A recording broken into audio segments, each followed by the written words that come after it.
Hello, bachcho. Let's read the question. The question says, which one of the following arrangement does not give the correct picture of trends indicated against it? So सबसे पहले यहाँ पे जो हमें की concept चाहिए इस question को करने के लिए, that is periodic trends in group 17 elements.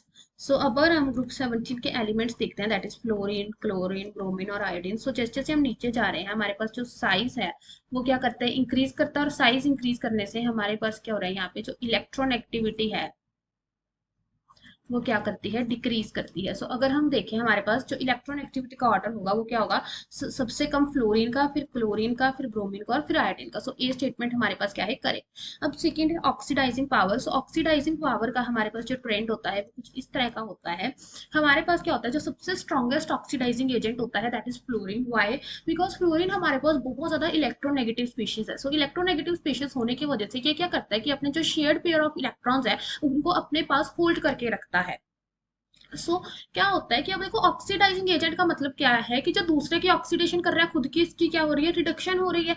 इसका मतलब हमारे पास ये ऑक्सी इसकी खुद की ऑक्सीडेशन नहीं हो सकती, क्योंकि इसमें जो लॉस ऑफ इलेक्ट्रॉन है वो क्या है, डिफिकल्ट है। क्यों? क्योंकि जो फ्लोरीन है वो अपने शेयर्ड पेयर ऑफ इलेक्ट्रॉन्स को अपने पास रखना चाहता है because of its electron activity.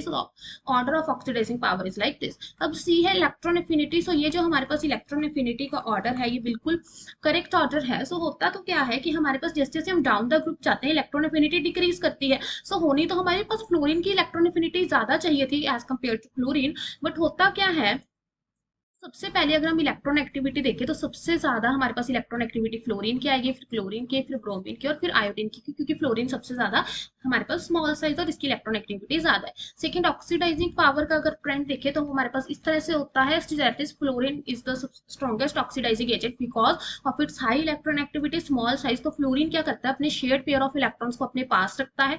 Oxidising agent का मतलब क्या है कि जो दूसरे की ऑक्सीडेशन कर रहा है इसकी खुद की क्या होती है, रिडक्शन होती है। और वो रीजन क्या है, क्योंकि अपने इलेक्ट्रॉन्स देना पसंद नहीं करता because of its high electron activity, अपने शेयर पेयर ऑफ इलेक्ट्रॉन्स को अपने पास रखता है। तो ये ट्रेंड भी सही है। सी में हमें कहा गया है कि जो इलेक्ट्रॉन एफिनिटी का ट्रेंड है वो कुछ इस तरह का होगा। तो ये बिल्कुल करेक्ट ट्रेंड है। होता क्या है कि as we move down the group the electron affinity decreases. तो इलेक्ट्रॉन एफिनिटी डिक्रीज कर रही है, तो इसका मतलब फ्लोरीन की इलेक्ट्रॉन एफिनिटी ज्यादा होनी चाहिए थी क्लोरीन से। बट होता क्या है कि क्लोरीन की इलेक्ट्रॉन एफिनिटी ज्यादा होती है फ्लोरीन से।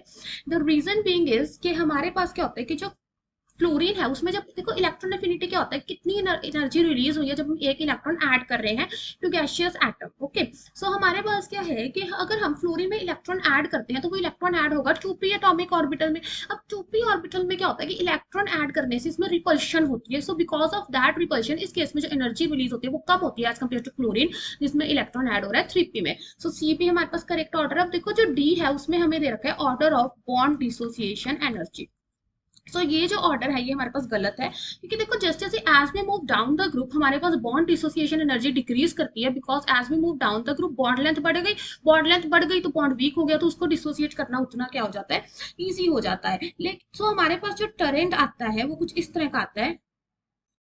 बट हमारे पास जो ट्रेंड आता है वो कुछ इस तरह का आता है।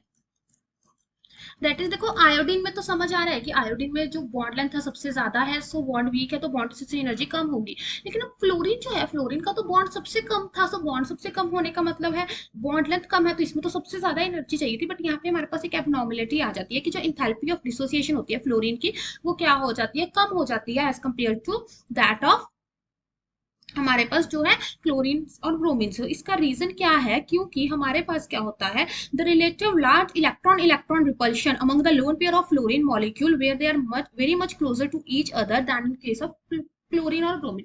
इसका रीजन यही है कि जो फ्लोरीन के केस में क्या होता है कि हमारे पास जो इलेक्ट्रॉन्स होते हैं वो बहुत ज्यादा क्लोज होते हैं। इन केस में इलेक्ट्रॉन इलेक्ट्रॉन रिपल्शन होती है, जिसकी वजह से इस केस में रिपल्शन की वजह से जो बॉन्ड डिसोसिएशन एनर्जी है वो क्या कर जाती है, इसके कम हो जाती है as compare to chlorine and bromine. हमारे पास जो इनकरेक्ट ऑप्शन है that is option D and this is the correct order. Hope you find the answer. Best of luck.